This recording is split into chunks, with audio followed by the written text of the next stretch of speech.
Following a fairly long period of incredible price appreciation in this crypto, and doubling within just over a week, it's hard for any rational investor not to stop and think about whether VET is now overvalued, or whether the current market price is indeed fair.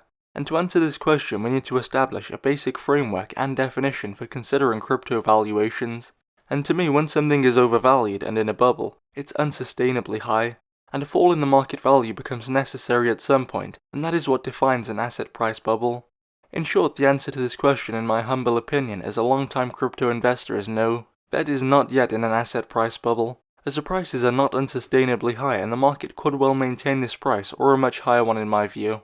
But that's not to say that VET is cheap either, and in fact I even think that at this point, the VET valuation is becoming stretched and driven more by speculation than sound investment.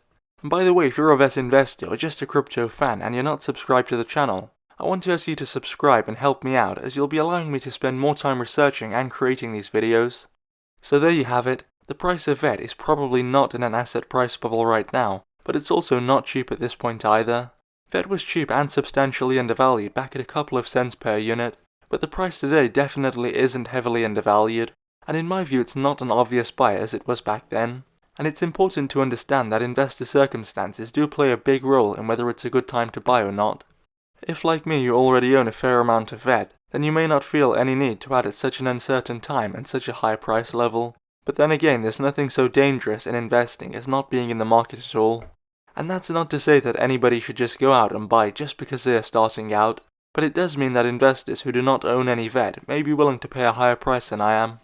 I'm still used to buying VET at a couple of cents per unit, and I don't think that I've properly adjusted to a 20-cent per unit VET, where you're only getting 5 units on the dollar. The way that I have always thought about crypto investments is to consider the profit in the form of income and price appreciation that I anticipate to accrue to my holding over the next few years. And because things change so quickly in crypto, as a product of the rapidly changing underlying technology, the horizon and time frame that I use for valuations is much shorter and more condensed than in the stock market, where businesses like Coca-Cola and Unilever and these consumer brands don't change very much over time in terms of the business fundamentals, whereas in crypto they obviously do. And so anyway, if I'm looking at VET and I'm considering making an investment today, I want to know what the fundamentals look like. How many partners do VET have? What percentage of the demand for VTHO is genuine and what percentage is speculative? How fast is the industry growing, and how many partners have VET landed in the last year and the year before, and how quickly are they growing? And while there is always a lot of judgment and intuition involved, I can build up a pretty good idea of what the income producing power of VET will likely look like in 5 years' time. If partnerships are growing at a high rate and adoption as well, then I can reasonably anticipate that VTHO consumption will multiply in proportion with the growth in the number of partners, and this increased level of demand for VeChain services will translate into demand for VTHO, which means more money for the VET investors who own the VTHO, which is being produced by the VET dividend. And when the income producing power of an asset grows, usually its value grows as well.